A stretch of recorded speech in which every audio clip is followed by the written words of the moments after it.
Hi friends, எல்லோரும் எப்படி இருக்கீங்க? இன்றைக்கி எங்கள் ஊரில் நடக்கிற வீக்லி சந்தைக்கு தான் வந்திருக்கோம். எங்கள் ஊரில் ஞாயிற்றுக்கிழமை இந்த சந்தை போடுவாங்க. இங்கே என்னென்ன ஸ்பெஷல், என்னென்ன கிடைக்கும், ரேட் எப்படி இருக்கும் அப்படின்றதுக்காக இந்த வீடியோவை ஃபுல்லாக ஸ்கிப் பண்ணாமல் பாருங்கள். வாங்க வீடியோக்குள்ளே போகலாம். காலையில் 10 மணிக்கெல்லாம் சந்தை ஃபில் ஆயிரும். சீக்கிரமாகவே போனால் எல்லா வெஜிடபிள்ஸும் நமக்கு ஃப்ரெஷ்ஷாக கிடைக்கும். அதே ஈவினிங் போனோம்னா எல்லாமே கொஞ்சம் சீப்பான ரேட்டில் கிடைக்கும். அவ்வளோதான் டிஃப்ரென்ஸ். இங்கே பாருங்கள், எல்லா வெஜிடபிள்ஸும் ரொம்ப ஃப்ரெஷ்ஷாக இருக்கும். நம்ம ரெகுலராக ஒரே கடையில் வாங்கினோம்னா, நம்ம ஒரு 1/2 கிலோ வாங்கினோம்னா அதோட ஒரு 100 கிராம் 50 கிராம்ஸ் எக்ஸ்ட்ராவே போடுவாங்க. அதுதான் நமக்கு இந்த சந்தையில் வாங்குறது பெனிஃபிட். சூப்பர் மார்க்கெட்டில் ஷாப்பிங் பண்ணிவிட்டு கார்ட் ஸ்வைப் பண்ணி பே பண்ணிட்டு வர இந்த காலத்தில் சந்தையை சுற்றி பார்த்து நமக்கு வீட்டுக்கு தேவையான வெஜிடபிள்ஸு, ஃப்ரூட்ஸு, க்ரோசரிஸ் எல்லாமே பார்கெயின் பண்ணி வாங்கிட்டு வர சுகமே தனி தான். நான் சின்ன வயசில் இருக்கும்போது எவ்வளோ வெயில் மழை அடித்தாலும் அம்மா கூட நானும் சந்தைக்கு வரேன்னு அடம் பிடிச்சி சந்தைக்கு போன எக்ஸ்பீரியன்ஸ் எல்லாம் இருக்குது. வீட்டில் இருந்த அம்மா எனக்கு எதுவுமே வேணான்னு சொல்லிட்டு போய் சந்தையில் எனக்கு கண்மொழி பொம்மை வேணும், பொட்டு வேணும், தோடு வேணும்னு சொன்ன எக்ஸ்பீரியன்ஸ் எல்லாம் நிறையவே இருக்குது. இப்போ அந்த சந்தையெல்லாம் நிறைய காணாமல் போச்சு. இப்போது நிறைய சூப்பர் மார்க்கெட் வந்துருச்சு.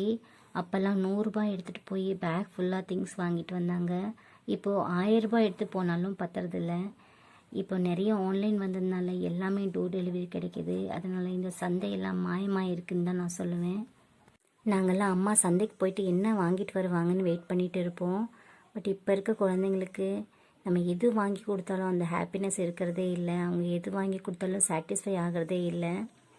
எங்களுக்கெல்லாம் பொரி இல்லாமல் ஞாயிற்றுக்கிழமை சந்தையே முடியாது. அம்மா எப்போ சந்தைக்கு போனாலும் பொரி வாங்கிட்டு வருவாங்க. அந்த பொரியில் இருந்த டேஸ்ட் இப்போ கிடைக்கிற பிஸா பர்கரில் இருக்கிறதே இல்லை. அவ்வளோ ரொம்ப டேஸ்ட்டாக இருக்கும். சூப்பர் மார்க்கெட் போய் பர்ச்சேஸ் பண்ணாங்க என்ன கிடைக்குமோ அதை மட்டும் தான் நம்மளால் வாங்க முடியும், வேறு ஆப்ஷன் இருக்காது.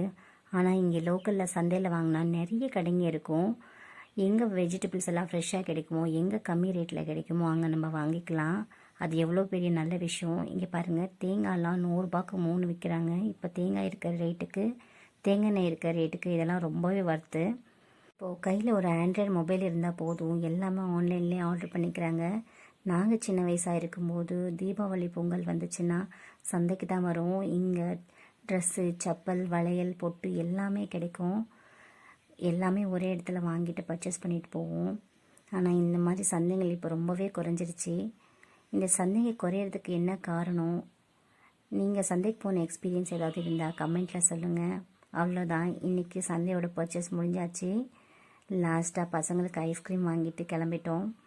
இந்த வீடியோ உங்களுக்கு ரொம்ப பிடிச்சிருக்குன்னு நினைக்கிறேன். உங்களோட பண்டைய நினைவுகளெல்லாம் திரும்ப வந்திருக்குன்னு நினைக்கிறேன்.